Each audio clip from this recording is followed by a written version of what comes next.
আমি হাডুডু খেলা করেছি, ফুটবল খেলা করেছি, আমি ক্রিকেট খেলা করেছি, ড্যাঙ্গুলি খেলা করেছি। তাই যদি খেলতে চাই খেলার মাঠে যেতে রাজি আছি, সে কথাটাই বললাম আমি।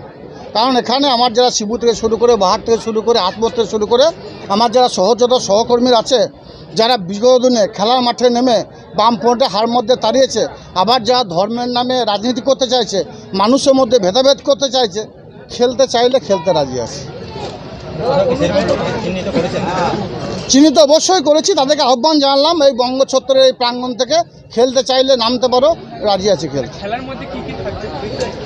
ড্যাঙ্গুলিও থাকবে, হাডুডুও থাকবে, ফুটবলও থাকবে, হকিও থাকবে, সব কিছু থাকবে।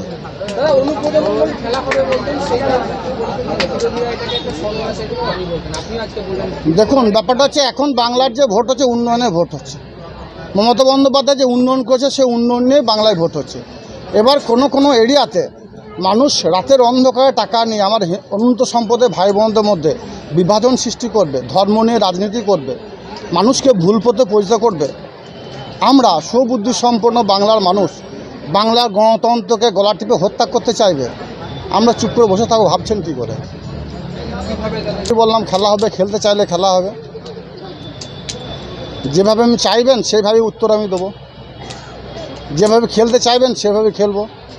ড্যাঙ্গুলি মাঠে আসুন, ড্যাঙ্গুলি খেলতে জানি, হাডুডু মাঠে আসুন, হাডুডু খেলতে জানি, ফুটবলের মাঠে আসুন, ফুটবল খেলতে জানি, যেভাবে খেলতে চাইবেন সেভাবেই খেলবো। বোলপুর লোকসভা কেন্দ্রে বিজেপি প্রার্থী পিয়া সাহার সমর্থনে প্রচারে আসছেন এবং সভা করবেন প্রধানমন্ত্রী, কী বলবেন? আজকে প্রথম প্রার্থী নামটা শুনলাম, এর আগে এই নামটা শুনিনি। সর্বত বোলপুর লোকসভা কেন্দ্রে আমাদের রশিদ মাল দাঁড়িয়েছেন, মমতা বন্দ্যোপাধ্যায়, অভিষেক বন্দ্যোপাধ্যায় মনোনীত প্রার্থী। 4 তারিখে আপনি যাবেন গণনা কেন্দ্রে, যে বাক্সগুলো খুলবো, নানুর বিধানসভা থেকে বোলপুর লোকসভা কেন্দ্রে 7টা বিধানসভা আছে, শুধু জোড়া ফুল ছাড়া অন্য কিছু থাকবে না। কারণ 365 দিন আমরা মানুষ হয়ে কাজ করি, মানুষের পাশে থাকি। মমতা বন্দ্যোপাধ্যায় উন্নয়ন করেছেন, 80টি প্রকল্পের মধ্য দিয়ে বাড়িতে বাড়িতে পৌঁছে গেছেন। আর হঠাৎ তোমার ভোটের বাজনা বেজেছে, এসে মানুষকে বলছে ভোট দাও, মানুষ ভোট দিয়ে দেবে? কী করে ভোট দেবে? আগে উন্নয়ন করুন, মানুষের বাড়িতে বাড়িতে যান, খেতমজুর ভাইদের কথা না ভেবে তাদের 100 দিনের কাজের টাকা বন্ধ করে দিয়ে বসে আছেন। আমার যাদের বাড়িগুলো অর্ধনির্মিত অবস্থা আছে তাদের বাড়িগুলো না দিয়ে মানুষ আপনাকে ভোট দিবে, মানুষ আপনাকে ঝাঁটাপিটা করে নাই, এটাই আপনার কাছে সৌভাগ্য বলে মনে করে।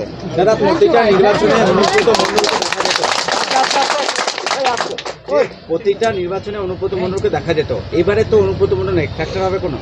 অনুব্রত মণ্ডল মহাশয় নেই এ কথাটা ভুল, কারণ অনুব্রত মণ্ডল মহাশয় সৈনিক আমরা।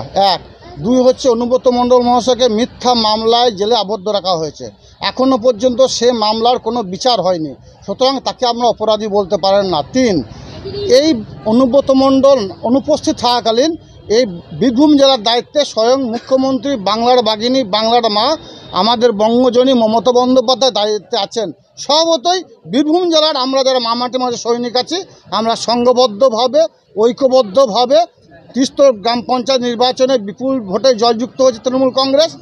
আবার এই যে 2টো লোকসভা কেন্দ্র আছে, 2টো লোকসভা কেন্দ্রেই আমাদের রশিদ মাল এবং সাংসদ শতাব্দী রায় বিপুল ভোটের ব্যবধানের বিরুদ্ধে পিছিয়ে রাখবো।